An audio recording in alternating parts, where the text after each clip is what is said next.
जय जिनेंद्र। आज उत्तम सत्य का दिन है। अभी तक हमने 4 धर्मों की चर्चा की, उत्तम क्षमा, उत्तम मार्दव, उत्तम आर्जव और उत्तम शौच। ये चारों जो धर्म थे ये मन को पवित्र करने वाले थे। आज हम उत्तम सत्य धर्म की चर्चा करेंगे जो वचनों को पवित्रता करने वाला है। वचनों की पवित्रता के लिए ये धर्म बहुत आवश्यक है। आइए शुरू करते हैं। आज का सबसे पहला प्रश्न है, उत्तम सत्य धर्म से क्या तात्पर्य है? कार्तिकेय अनुप्रेक्षा में इसका जो लक्षण दिया है उसका तात्पर्य है दूसरे को संताप या दुख करने वाले वचन न बोलना और उसके हितकारी वचनों का बोलना उत्तम सत्य है। हमने पूजा में आज सुबह क्या बोला? कठिन वचन मत बोल, पर निंदा अरु झूठ तज, साच जवाहर खोल, सतवादी जग में सुखी। सतवादी कैसा होता है? बड़ा सुखी होता है। वो क्या करता है? अपने सत्य रूपी रत्न को खोलता है, अर्थात स्थूल झूठ का त्याग करना श्रावक होता है। उत्तम सत्य तो नहीं है पर उसके अंश के रूप में तो है ही। दूसरा होता है सत्य महाव्रत। मुनि महाराजों के होता है जिनके न लेश मृषा, जो रंच मात्र भी झूठ नहीं बोलते। ये उत्तम सत्य का रूप वास्तविक है। तीसरा होता है मुनि महाराजों के भाषा समिति। जग सुहित कर सब अहित हर, श्रुत सुखद सब संशय हरे, भ्रम रोग हर जिनके वचन, मुख चंद्र ते अमृत झरे। जिनके वचन कैसे होते हैं? हित, मित और प्रिय। वचन कैसे बोलना? हितकारी बोलना। मित माने थोड़े बोलना, प्रिय माने अच्छे लगने वाले बोलना। यह है भाषा समिति। ये भी सत्य का ही रूप है। और चौथा होता है वचन गुप्ती, अर्थात वचनों को वश में रखना। वचन को वश में रखना, वचन का कभी अशुभ प्रयोग नहीं करना। वचन ना बोले, मौन रखें तो अच्छा है, बोले तो शुभ रूप ही बोले। इस तरह शास्त्रों में हमें सत्य के 4 रूप दिखाई पड़ते हैं। उसमें से श्रावक के लिए है सत्यानुव्रत, स्थूल मलिकम न वदति, अर्थात जो स्थूल झूठ नहीं बोलता। और मुनि महाराज के लिए सत्य महाव्रत, भाषा समिति और वचन गुप्ती। तो आप ये बताएं कि झूठ कहते किसे हैं? तत्वार सूत्र में एक सूत्र बड़ा सुंदर दिया है, असद अविधान अनृतम। असत अविधानम अनृतम, अकल्याणकारी वचनों को कहना झूठ है। दूसरे को संताप करने वाले, दूसरे का अहित करने वाले, पापों में प्रवृत्ति करने वाले ऐसे जो वचन हैं वे चाहे सच हों फिर भी झूठ कहलाते हैं। क्यों? क्योंकि पर संताप करने वाले होते हैं। ये बताइए कि झूठ के कितने भेद होते हैं? हाँ बिल्कुल, ये जानना बहुत जरूरी है, क्योंकि जब तक हम झूठ के भेद जानेंगे नहीं तब तक उन्हें छोड़ेंगे कैसे। झूठ का पहला भेद है वस्तु मौजूद हो फिर भी मना करना। हमारे पास कोई वस्तु है फिर भी कहना हमारे पास नहीं है। दूसरा भेद होता है वस्तु नहीं हो फिर भी हाँ कहना कि ये वस्तु मेरे पास है। 2 भेद। तीसरा है तो कुछ कहना कुछ, ये तीसरा भेद, ये भी झूठ का भेद है। और चौथा भेद है दूसरे को कष्ट देने वाले, संताप करने वाले वचन नहीं बोलना। इसको हमें गौर से समझना है, क्योंकि इन वचनों को हम झूठ नहीं मानते। जैसे किसी की चुगली करना, इसकी चुगली उसकी कर दी, इस चुगली को हम झूठ नहीं मानते। मैंने ठीक ही तो कहा है, मैंने ये बात देखी, मैंने कह दिया तो क्या बुरा हो गया। लेकिन नहीं, दूसरे की चुगलखोरी करना ये झूठ है। कुछ ऐसे वचन होते हैं जो किसी की पाप में प्रवृत्ति करा दे, वो गलत है, वो भी नहीं होना चाहिए। जैसे मान लो फॉर एग्जाम्पल, मेरे घर में कॉकरोच बहुत हैं, उनके लिए मैं क्या करूं? उन्हें बताना ऐसी दवाई छिड़क दो ताकि वो समाप्त हो जाएंगे। नहीं, ऐसा भी नहीं। तीसरा, जो किसी को प्रिय ना लगे, जैसे कहते हैं ना, काने से काना कहना, लंगड़े से लंगड़ा कहना, ये भी गलत है। सावध्यम, जो पाप कार्य में प्रवृत्ति करा दे, जैसे आप मॉर्निंग वॉक करते हैं ना, सुबह घास में घूमा करो, घास में घूमने से और नेत्रों की ज्योति बढ़ती है, ऐसा कहना।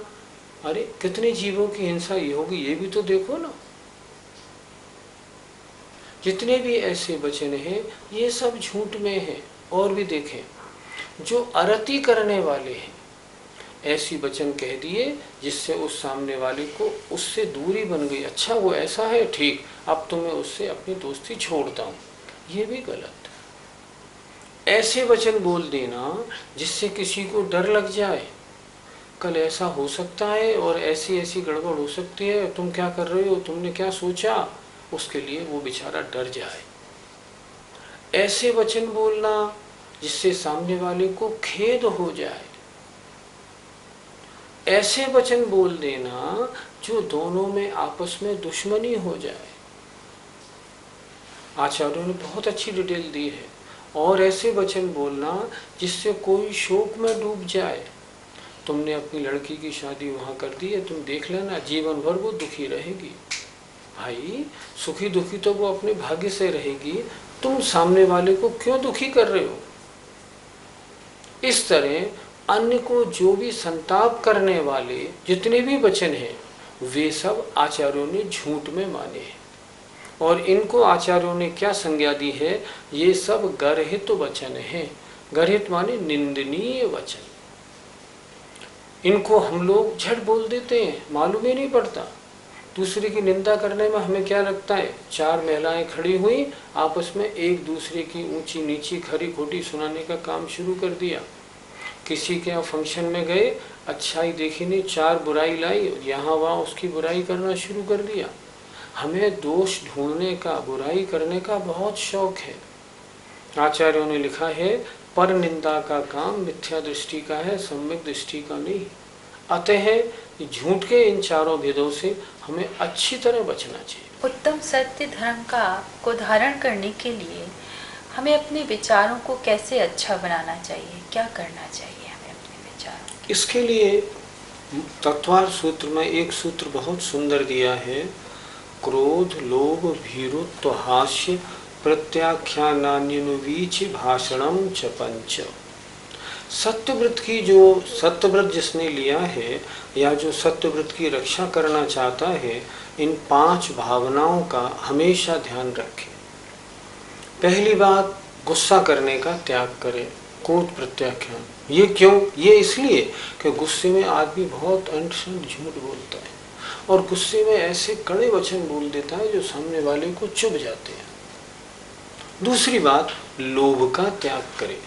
लोभ की वजह से आदमी बहुत उल्टा सीधा बोलता है। तीसरी बात, डर का त्याग करें। झूठ क्यों बोला जाता है? सामने वाले का डर लगा तो डर की वजह से झूठ बोल दिया। डर का त्याग करें। चौथी बात, हंसी मजाक फालतू का उसका त्याग करें, क्योंकि हंसी मजाक में बहुत झूठ बोला जाता है। 4 चीजें हम छोड़ दें अगर हमें सत्यव्रत का या हमें सत्य बोलने वाला बनना है। हम क्रोध का त्याग करें, हम लोभ का त्याग करें, ज़्यादा हंसी मजाक का त्याग करें और डर का त्याग करें। और दूसरी बात, जब भी बोलें शास्त्रानुसार बोलें, शास्त्र विरुद्ध नहीं बोलें। अगर मैंने अपने दिल में ये भावना बना ली और मैं बोलने से पहले अपने वचनों को इन 5 बातों से तोल के बोलूँगा तो मेरा वचन कभी असत्य नहीं होगा, हमेशा सत्य होगा और वो हित मित और प्रिय होगा। सत्य धर्म का पालन करने के लिए हमें किन किन दोषों से अपने आप को बचाना चाहिए? बहुत जरूरी है। पहला है हम झूठा उपदेश ना दें, सच्चा उपदेश दें। दूसरी बात, किसी की कोई गुप्त बात हो ना, उसको सबके सामने जग जाहिर ना करें। तीसरी बात, हम झूठे लेख न लिखें, झूठे वाउचर, झूठी रसीद, झूठे कागजात हम नहीं बनाएं। किसी की हमने गिरवी रख ली है अपने यहाँ कोई वस्तु, और मान लो वो भूल से बेचारा कम मांगता है तो हम उसे कम न दें। किसी ने आके बताया, मान लो कि मुझे आपसे 1100 रुपये लेने हैं और देने हैं आपको 1700। बोले नहीं भैया 1100 नहीं, मुझे 1700 देने। कि नहीं साहब हमारे यहाँ 1100 लिखें, आपके यहाँ गलत लिखें, 1700 ले जाएं। पांचवी बात, किसी के सीक्रेट्स मालूम करने की कोशिश नहीं करें, दूसरे को बड़ा कष्ट होता है। किसी की कोई कागजात हैं, आपने डाकिए से रास्ते में ले लिए, टेलीफोन से आपने किसी की बात सुन ली और आपने उसका दुरुपयोग किया। जब कोई बात सामने आती है तो सामने वाले को बहुत दुख होता है। ये 5 प्रकार के दोष ऐसे हैं जो आप सत्य बोलेंगे तो भी असत्य कहलाएंगे, इसलिए इनसे अपने को बचना चाहिए। अब आप ये बताएं कि मुनि महाराज जो होते हैं उनका सत्य महाव्रत कैसा होता है? इस संबंध में आचार्य विद्यासागर जी महाराज का एक संस्मरण सुनाता हूँ, बड़ा उपयोगी है। बीना बरहा में 10 लक्षण पर्व शुरू होना था पंचमी से। मैं चतुर्थी को पहुंच गया था कमेटी वालों के साथ। मैं आचार्य जी के पास पहुंचा। आचार्य जी को बोला, महाराज जी कल से पर्व शुरू होने वाला है, कैसे क्या प्रोग्राम होगा इसकी व्यवस्था बना लें। आचार्य जी ने कहा अच्छा बताओ। हमने कहा महाराज सुबह 7:45 से 9:15 साढ़े 9 तक आप तत्वार सूत्र का एक अध्याय हमें बताएंगे। ठीक, उन्होंने आशीर्वाद दिया। दोपहर को 1 बजे से 2 बजे तक मैं सारे लोगों को रत्न करंडक श्रावकाचार पढ़ाऊंगा। ठीक है। फिर 2:30 बजे से और 4:30 बजे तक आपका एक धर्म पर प्रवचन होगा। आशीर्वाद। सायंकाल एक दीदी है, वो सब लोगों को शाम को 6:30 बजे के बाद सब लोगों को सामायिक करना सिखाएंगे। और रात्रि में आप जो अध्याय करेंगे उस अध्याय से संबंधित प्रश्नों का उत्तर में लगभग 7:30 से 8:30 तक दूंगा। आचार्य जी चुप बैठे रहे। मैं हंसा। मैंने महाराज जी को हाथ जोड़ के निवेदन किया, महाराज जी जहाँ तक आपके काम थे वहाँ तक तो आपने आशीर्वाद दिया, और हमारे 2 काम थे, रात में सामायिक का और रात्रि में प्रश्नोत्तर का, उसके लिए आशीर्वाद क्यों नहीं दिया? देखना आप मुनियों के कैसा होता है उत्तम सत्य धर्म। आचार्य जी ने कहा रात्रि के किसी भी प्रोग्राम के लिए मैं आशीर्वाद नहीं देता, अन्यथा रात्रि में होने वाले पाप के हम भागी क्यों बने। यह है उत्तम सत्य धर्म की बात। एक उदाहरण देता हूँ आर्यका विशुद्धमती जी का। आर्यका विशुद्धमती जी पहले आरा के विद्यालय में सुपरिंटेंडेंट थी, विधवा थी। उनकी बाद में उनको दीक्षा लेने का मौका आया, तो जब वो दीक्षा लेने लगी तो उन्होंने अपनी सारी संपत्ति, जो भी उनका प्रोविडेंट फंड, बैंक अकाउंट, जो कुछ था ना, वो सारा आरा के विद्यालय के नाम कर दिया। और उसके बाद उन्होंने आर्य का दीक्षा ले ली। पहले उनका नाम था सुमित्रा बाई, बाद में उनका नाम हो गया आर्यका विशुद्धमती। हुआ क्या कि जो कागजात साइन किए थे उसमें एक कागज पर 3 जगह उनके दस्तखत होने रह गए थे। तो प्रोविडेंट फंड के जो रुपए थे वो ट्रेजरी से उनको नहीं मिल पाए आरा वालों को। उन्होंने कहा 3 स्थान पर सिग्नेचर और करा के लाएं। वो लोग आर्यका विशुद्धमती जी के पास आए और उन्होंने कहा माता जी 3 स्थानों पर हमें सुमित्रा बाई के सिग्नेचर और चाहिए, अन्यथा ये रुपए हमको नहीं मिल पाएंगे। विशुद्धमती माता जी बोली कौन सुमित्रा बाई, मुझे किसी से कोई लेना देना नहीं, मैं तो आर्यका विशुद्धमती हूँ। माता जी आप यहाँ पर सुमित्रा बाई के सिग्नेचर कर दें तो हमको रुपए मिल जाएंगे, नहीं तो आप देखो इतने रुपए हम सब हमारे मारे जाएंगे, आपका तो कोई नफा नुकसान है नहीं। उन्होंने स्पष्ट कहा नहीं, ये नहीं हो सकता, मैं तो जो हूँ वही दस्तखत करूँगी। वो लोग आचार्य श्री के पास गए। उन्होंने आचार्य श्री को बोला कि महाराज जी जरा इस पर सिग्नेचर करा दें तो हमारे आश्रम को ये रुपये प्राप्त हो जाएंगे। उन्होंने आर्यका विशुद्धमती से कहा भी, मैं कह रहा हूँ तुम साइन कर दो। आर्यका विशुद्धमती ने कहा महाराज जी मैं विशुद्धमती हूँ, विशुद्धमती के दस्तखत कर सकती हूँ, सुमित्रा बाई के कैसे करूँ। ये होता है मुनियों का, आर्यकाओं का उत्तम सत्य, जो है वो ही होगा। और सोचिए उसका नतीजा क्या मिलता है। अब वो सारे लोग बड़े निराश हुए। निराश होने के बाद वो ट्रेजरी में आए और उन्होंने ट्रेजरार से कहा भैया इस पर तो साइन नहीं हो पाएंगे। ट्रेजरार बोला क्यों, क्या बात है।